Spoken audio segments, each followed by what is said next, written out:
Hello and welcome to the Miscast table. My name is Måns and today we're gonna build a lake.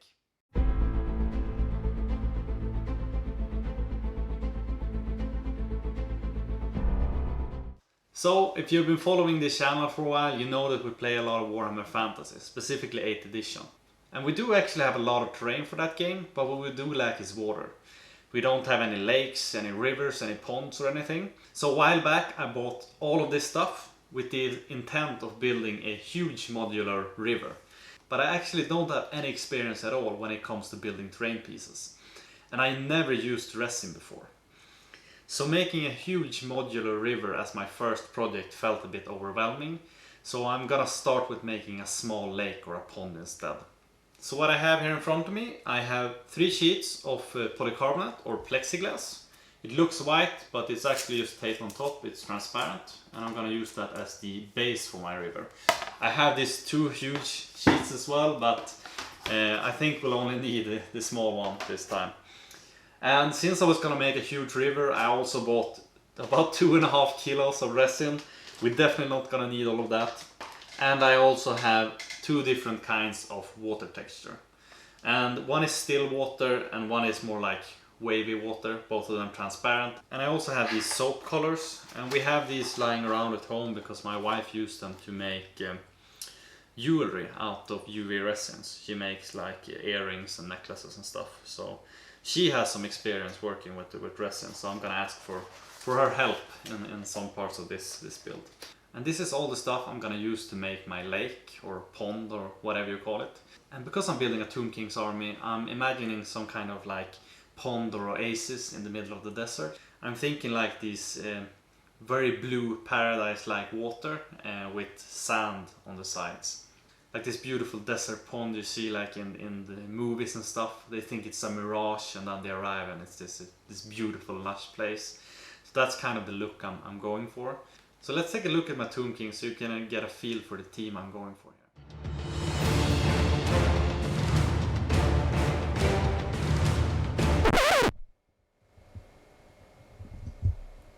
Alright, I must admit this is not much of an army yet.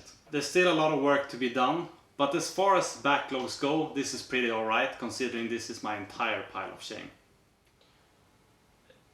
Alright, so the pile of shame is a bit larger than this. I may have lied a little bit, but give me a chance to explain.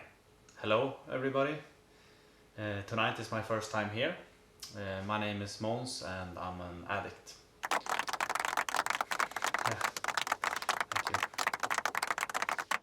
Alright, let's forget about my crippling plastic addiction for a while and start building that lake. I started by drawing a rough outline of my lake directly onto the plastic. After that I cut out the shape I've drawn. And since I have the tools available to me, I decided to use some power tools here, but you can just as well use them handsaw. You can probably use a wide range of materials as the base for your build, but if you're using plastic, make sure that the plastic you buy is okay to saw and drill into, because some kinds of plastic will crack and break as soon as you try to cut into them. When using power tools you should always use protection. I am using glasses and I have a respirator as well because of the plastic dust. After that I decided to rough up the surface a little bit to make it easier for both the resin and the wall filler that I'm gonna use to stick onto the plastic sheet.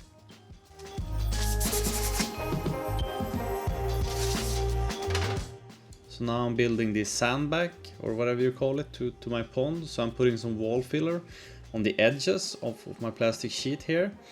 And I'm making it about 1.5 centimeters wide. I'm trying to make it quite low profile as well, because anyone who has played 8th edition Warhammer Fantasy or any other game that uses movement trays knows what a problem it is to put your models onto a piece of terrain without having them fall over. And wall filler, as you can see, is actually quite sticky. So what I do is that I use a little bit of water to make it a little bit easier to work with. So I have a small tray of water where I dip my fingers. It's outside of the camera view, but I am using it. So use a little bit of water, but not too much. I've made the mistake in the past of using too much water, And if you use too much water, the filler doesn't really harden as it should. Even after a few weeks it's still quite soft, and if you push on it, it breaks. So use some water, but not too much.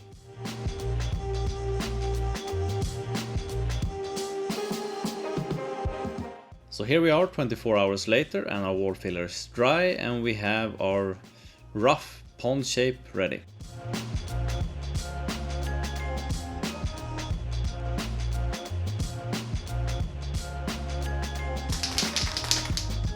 So I'm priming it with some uniform gray, and I am doing this in my basement, but it is very well ventilated, and I am using a mask as well.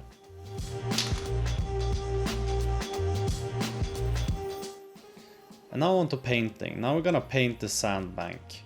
So I'm using the colors you can see here on the screen to mix my sand color. So I painted a lot of sand in the past, and I always mixed the paint myself. But if anyone has any recommendations for any good sand colors, so I don't have to mix them myself in the future, please let me know in the comments down below. I also make sure to mix the first layer very thin, very wet, so it can get into every nook and cranny. Because you get a lot of cracks and stuff from the wall filler, which can be a bit tricky to get your paint into unless it's really, really thin. And here we are 24 hours later, ready for layer number 2. So after layer 2 is dry, I'm just gonna dry brush in some gold fag brown, and after that I'm gonna dry brush in some lighter colors as well to get some interesting color differences going on. And to be honest, from the beginning I hadn't planned to use flock on this piece at all, but after I seen the sand that I painted, I thought it looked a bit boring, so I decided to use some PVC glue and add some flock as well. And I'm just gonna put some PVC glue just on the outer rim to make sure that I only get grass in the part that connects with the ground, if that makes sense, connect with the game board. And I think that straight away you can see that as soon as you add the flock, the pond looks way more interesting. And now we come to the interesting part. We're gonna pour some resin.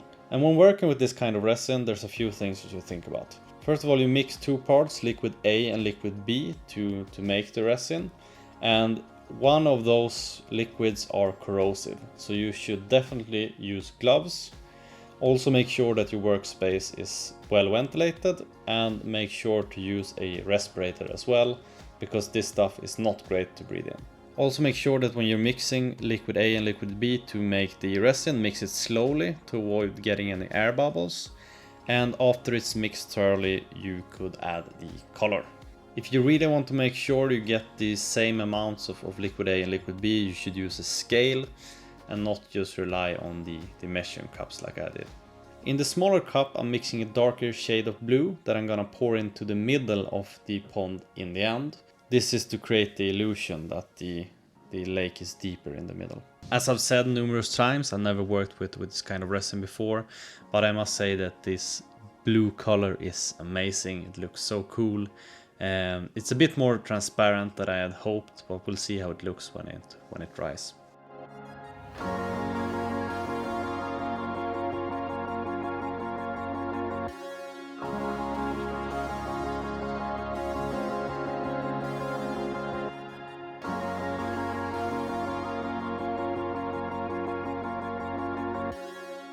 So here we are 24 hours later, the resin is dry, and unfortunately the resin is a bit more transparent than I had hoped. You can see the gray, for example, at the bottom of the lake. And since I'm doing this in my basement, which I am currently renovating, there's a lot of sawdust and stuff flying around. So during the night some dust and stuff have gotten into the resin and are now stuck encased in there. I also noticed that the water seemed to be deeper on one side of the lake, and that's when I decided to check if my table was level, which it definitely wasn't. So I decided to change to another workspace. But I wasn't really happy with the way it turned out, both with the dust and the transparency. So I decided to make another pour of resin on top of this layer that I have here. And I was gonna make some waves as well with some white resin and see how that works out. So I'm mixing a small cup with white resin and a larger cup with blue resin, pouring the blue first, and then I'm pouring some white lines or white puddles on top of that. And after that I'm gonna use a hair dryer to try to spread out the white and make it look a bit like waves. And then I'm going to use a lighter to try to burn out any bubbles that may have formed.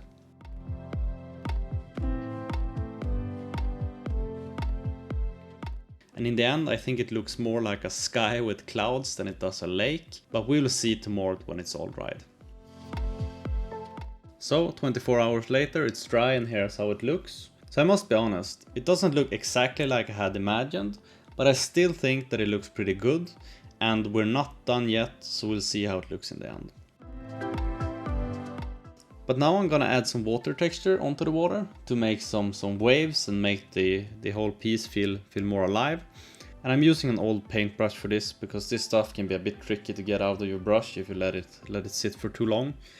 And it also looks very white, but it does dry transparent, so we'll see how it looks tomorrow. So 24 hours later and here we are.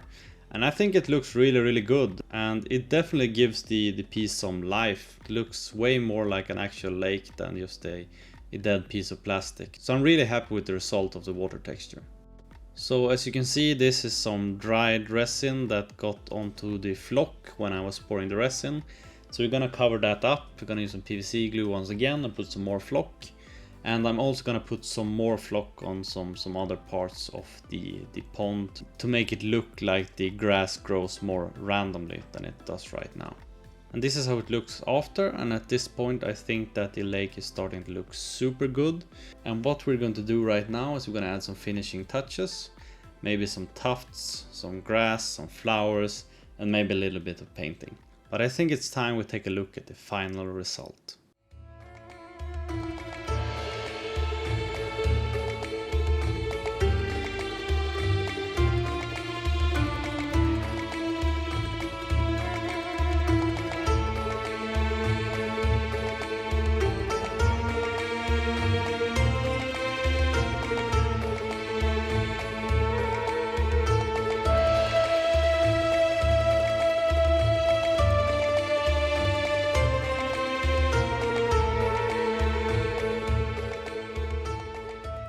So here we are, about 1 week after I started this project. It took about 1 week all in all with all the drying times and stuff like that.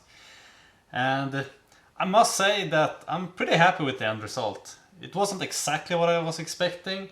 I was expecting the waves to turn out a bit more like waves, and now it's more like a sky or whiter parts of water.